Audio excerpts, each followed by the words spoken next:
లో నెక్స్ట్ కొడాలి నానిని అరెస్ట్ చేస్తారని చెప్పేసి, కొడాలి నాని పేరు ఉందని చెప్పేసి ముందుగానే భయపడి ముందుగానే హాస్పిటల్లో జాయిన్ అయ్యాడు అని అనుకోవచ్చు మనం. దీనిపైన మీ అభిప్రాయం? అప్రోచ్మేట్లీ దాదాపుగా అలా అనుకోవచ్చు. ఎందుకంటే గత ప్రభుత్వంలో స్టార్ట్ చేసింది, భూత పురాణం స్టార్ట్ చేసింది కొడాలి నాని గారండి. ఎలా స్టార్ట్ చేశారంటే లైవ్ పెట్టి లోకేష్ గారిని, చంద్రబాబు గారిని బాగా తిట్టాడు. లోకేష్ గారిని పప్పు గారని, చంద్రబాబు చౌటా దద్దమ్మని, ఇలాంటి నీచ నికృష్టమైనటువంటి ఆ పదవాక్యాలతో బాగా తిట్టాడు. సో ఇవాళ అనుభవించడానికి జైలుకు పోతాడన్న భయంతో మేబీ జాయిన్ అవ్వచ్చు. ఏజ్ హాస్పిటల్ హైదరాబాద్లో ఇక్కడే ఉన్నాడు. సో అయి ఉండొచ్చు మేబీ. ఎలా అయి ఉండొచ్చు అంటే ముందు జాగ్రత్త కోసం ఇలాంటివన్నీ వెళ్ళిపోవచ్చు.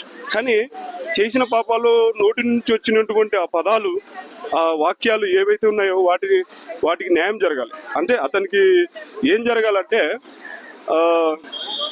ఆ తిట్టిన పదాలకు న్యాయం జరగాలి.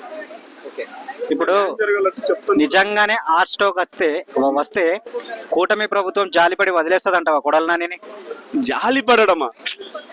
అసలు వైఎస్ఆర్సీపీలో స్టార్ట్ చేసింది భూత పురాణం కొడాలి నాని గారండి.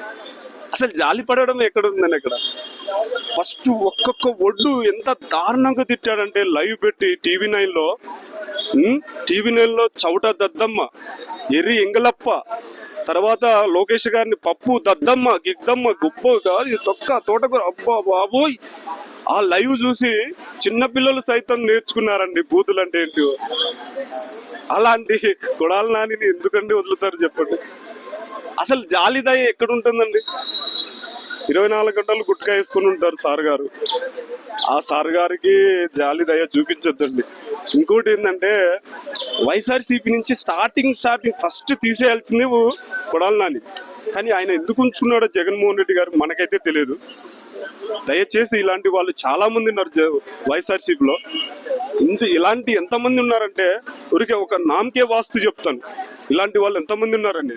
దాదాపు 10-15 మంది ఉన్నారండి. నామకే వాస్తు, పేరుకు మాత్రమే. ఫస్ట్ లో కొడాలి నాని వస్తాడు. ఒకవేళ కొడాలి నాని బెడ్ రెస్ట్ తీసుకుంటే, గ్యాప్ ఇచ్చేస్తే, ఒకవేళ గ్యాప్ వచ్చింది అనుకో, కొడాలి నాని ప్లేస్ లో రీప్లేస్మెంట్ ఎవరిని అరెస్ట్ చేస్తారు? రీప్లేస్మెంట్ అనేది ఏమున్నదండి, ఆయన లోకేష్ గారు చూసుకుంటుంటారు. కూటమి ప్రభుత్వం కొడాలి నాని తర్వాత నెక్స్ట్ ఎవరి పేరు అని అదెల్లా నేను చెప్పలేనండి. ఎందుకంటే అరెస్ట్ మేబీ రోజా ఉండొచ్చు అనుకోవచ్చా? నేను కూడా ఏమనుకుంటా అంటే ఎవరు ఉంటారు. కానీ అరెస్ట్ అయిన తర్వాత అదేంది, అరెస్ట్ వారెంట్ అయిన తర్వాత ఆటోమేటిక్ గా లైవ్ ప్రోగ్రామ్ వస్తుంటాయి కదండి. మేము కూడా అంతే ఎదురు చూస్తుంటాం. ఎందుకు వాళ్ళని అరెస్ట్ చేస్తే బొక్కలు తోయడానికి కాదండి, వాళ్ళు చేసిన పాపాలకు, వాళ్ళు తిట్టినటువంటి భయంకరమైన తిట్లకు సరైన న్యాయం జరగాలి. సో అది వెయిటింగ్ ఫర్ సి. మేము కూడా చూడడానికి ఎదురు చూస్తున్నాం. ఎవరు ఏంటి అనేది ఏంటంటే కొడాలి నాని కాదండి. ఫస్ట్ స్టార్ట్ చేసింది వైఎస్ఆర్సీపీలో కొడాలి నాని. దయచేసి జగన్మోహన్ రెడ్డి గారు ఇట్లాంటివన్నీ వాళ్ళని ఎంతో మంది ఉన్నారు. కానీ చివరికి జగన్మోహన్ రెడ్డి ఏమంటున్నా అంటే, మా పార్టీ గెలిస్తే లండన్లో ఉన్నా, జపాన్లో ఉన్నా, చైనాలో ఉన్నా తీసుకొచ్చి బట్టలు ఊడదీస్తా ఉంటున్నారు. ఏం చేయాలో అర్థం కావట్లేదు. మాట తీరు మార్చుకోవాలి అన్నా, మాట తీరు మార్చుకోవాలి.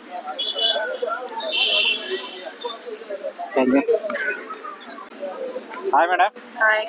కొడాలి నాని హార్ట్ స్ట్రోక్ వచ్చి హాస్పిటల్లో జాయిన్ అయ్యాడు కదా, దీనికి కారణము రెడ్ బుక్ భయపడి ముందుగానే హాస్పిటల్లో జాయిన్ అయ్యాడు అని అనుకోవచ్చా మనం?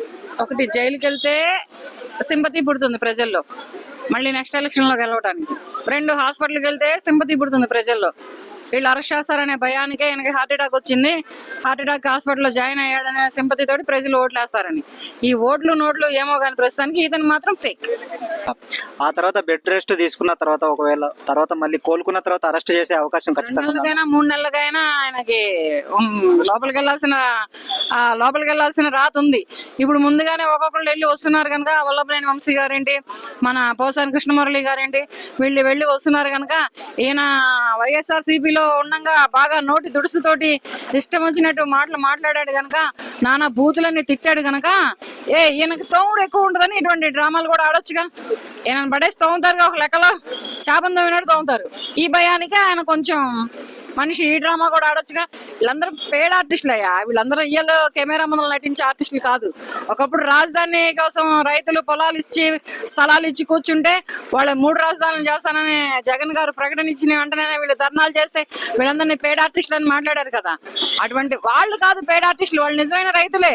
వాళ్ళు నిజంగానే స్థలాలు ఇచ్చారు, వాళ్ళు నిజంగానే పొలాలు ఇచ్చారు, ఎందుకంటే వాళ్ళ బిడ్డల భవిష్యత్తు బాగుపడుతుందని. వాళ్ళు నిజమైన ఆర్టిస్టులు అండి, వీళ్ళు అది కాదు. వాళ్ళు నిజమైన రైతులు, వాళ్ళు నిజమైన బతుకులు. ఇవన్నీ ఏంటంటే దొంగ బతుకులు, ఇవన్నీ దొంగ మాటలు, దొంగ నాటకాలు. ఏమో మరి ఇందాక నేను ఏజీ హాస్పిటల్కి వెళ్ళాను, వస్తా అటు ఏదో పని ఉండి ఏం లేదు, మొత్తం సైలెంట్గా ఉంది. అటువంటి హడావుడి ఏం లేదు అక్కడ ప్రస్తుతానికి. ఆవిడ ఉండడానికి ఇది ఆంధ్రప్రదేశ్ లో కాదు కదా, జాయిన్ అయింది హైదరాబాద్ లో కదా.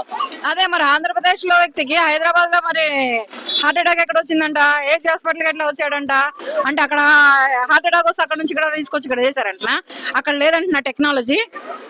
ఆంధ్రప్రదేశ్ లో టెక్నాలజీ లేక హైదరాబాద్ దాకా వచ్చారు హాస్పిటల్, లేకపోతే ఇది అమెరికా రాష్ట్రమా? అంటే ఇక్కడ జాయిన్ అవుతే తప్పించుకోవచ్చు అనే ఉద్దేశంతో జాయిన్ అవ్వచ్చు కదా. ఏ దేశం వెళ్ళినా లాక్కొచ్చి లోపలేస్తారు. రాష్ట్రం పోతే లాక్ రాలేరా, రాష్ట్రం పోతే లాక్కొస్తారు. ఇప్పుడు కొడాలి నాని వేశారు, మన కోడెల శివప్రసాద్ గారిని ఎక్కడ చనిపోయాడు ఆయన.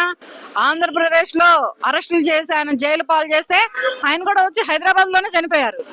మరి ఈయన కూడా అట్లాగే వచ్చాడు, కాకపోతే ఆయన రియల్ గా చనిపోయాడు. ఆయన నిజమైన పోరాటం. వీళ్ళందరిది ఏంటంటే ఫేక్ పోరాటం, ఇదంతా ఫేక్ అన్నమాట. ఒకటి అయితే జైలు కన్నా వెళ్తే సింపతి వస్తుంది, లేకపోతే హాస్పిటల్ కన్నా వెళ్తే సింపతి వస్తుంది.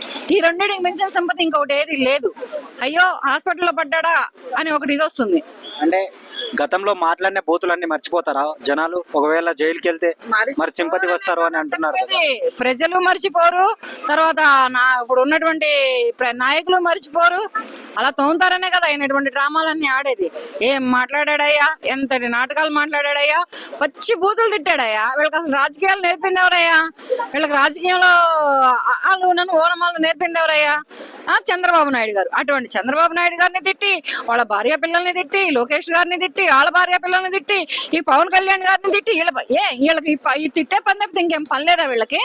అందుకనే ఒక్కొక్కళ్ళు వేస్తున్నారు, తోముతున్నారు పడేసి. ఇదైతే మాత్రం పేడే, నేనైతే మాత్రం నమ్మట్లేదు ప్రస్తుతానికి.